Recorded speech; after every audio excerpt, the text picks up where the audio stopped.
Hi YouTubers, my name is Crystal Torres and today I'm going to be sharing with you my 5 tips for beginners who are using Ableton Lite software or the Launchpad.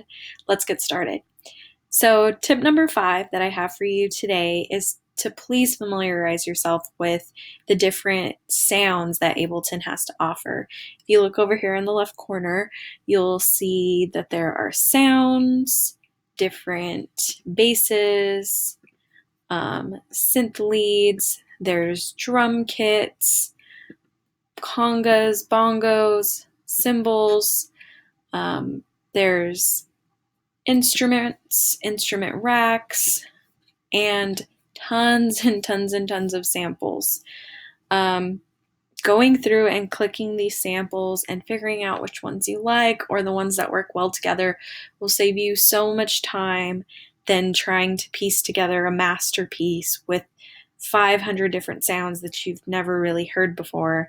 And it can get really discouraging spending hours and hours trying to work on one song because you've spent a half an hour looking for bass or half an hour looking for a snare or clap sound or whatever. The cool thing that you can do is you can create collections up here in the edit button. You can assign yourself to a specific color you want to use, change the name of that color, and then when you're ready to take a sample here, then you would just drag and drop it over to your name and it'll add it straight to your folder. So again, please save yourself some time and invest the time in going through and favoriting the sounds that you think you'll really like and use quite often. Tip number 4, please think about what mode you particularly want to master or at least reach proficiency in. There are 2 different modes in Ableton. One, the one we're in right now, is called session mode, and this is the mode that you'd use to create music for your Launchpad. As you can see right now, I have many different sounds for my session mode because this particular song is programmed using the Launchpad. There's also the arrangement mode, which you can definitely use to also create arrangements. In my personal opinion, I started in arrangement mode, particularly because the Launchpad's interface for recording music in user mode was just a little clunky. It was hard to stay with the beats per minute that I had aligned my track to, and sometimes I'd play a button and it wouldn't exactly register on the pad. So recording and re-recording, it just got kind of stressful and clunky. And so for me, I ended up going to arrangement mode and learning more of the basic skills there and then bringing those skills to session mode.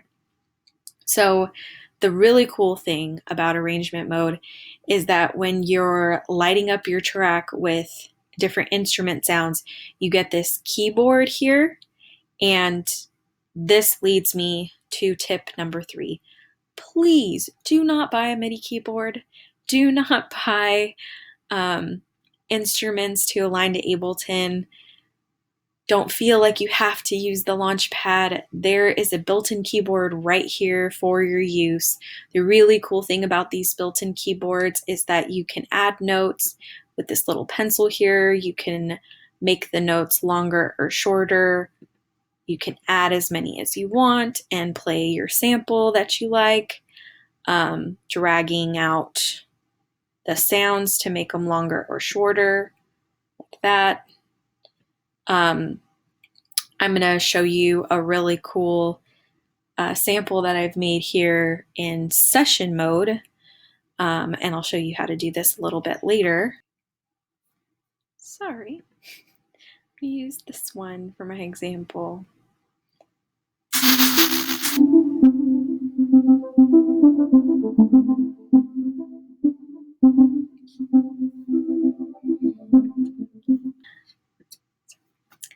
Another thing that I would recommend that you learn as you're getting into arranging is if you haven't had a lot of time or spent a lot of time learning the different keys, the different scales, to do a little bit of YouTube soul searching on the circle of fifths, to familiarize yourself with the different keys and the different notes that work within that key so that you can create notes that aren't fighting against each other, consistently chromatic.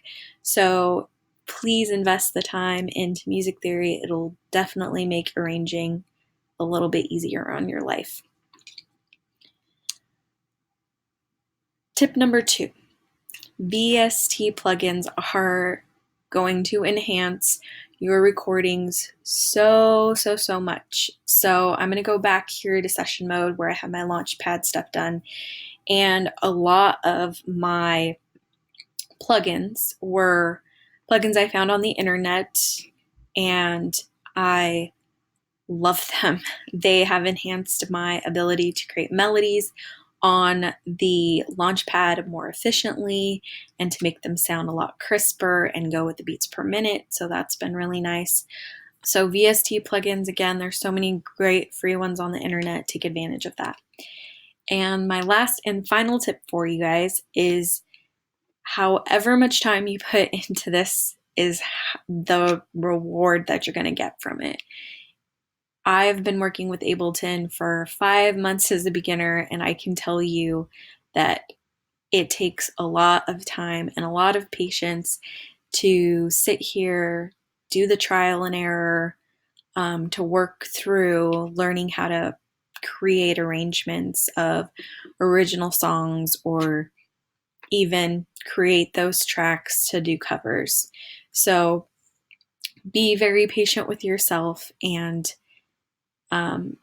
invest the time into it because it is so worth it.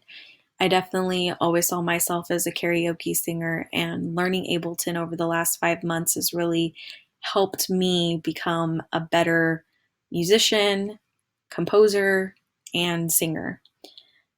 Something that I want to share with you that I realized for me personally when it comes to arranging is that I need to have the drums and the bass as the starting point of my arrangements.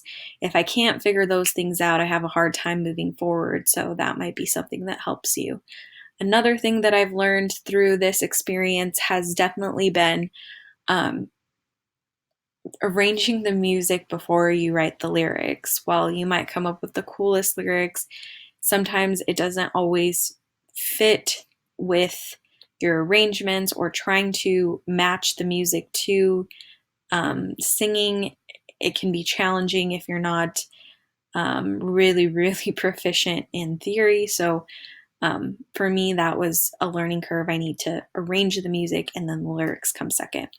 Something that I would also advise you to do is not to get too hung up working on one project at a time. Right now I have 5 different songs, 5 different projects that I'm working on, and I definitely feel like I've got a good starting point and foundation for all of them.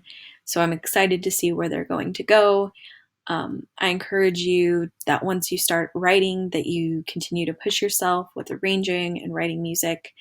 I hope that this video has helped you, and please follow or subscribe my channel to see more videos of how to use Ableton Lite and the tracks that I've been working on. Thanks.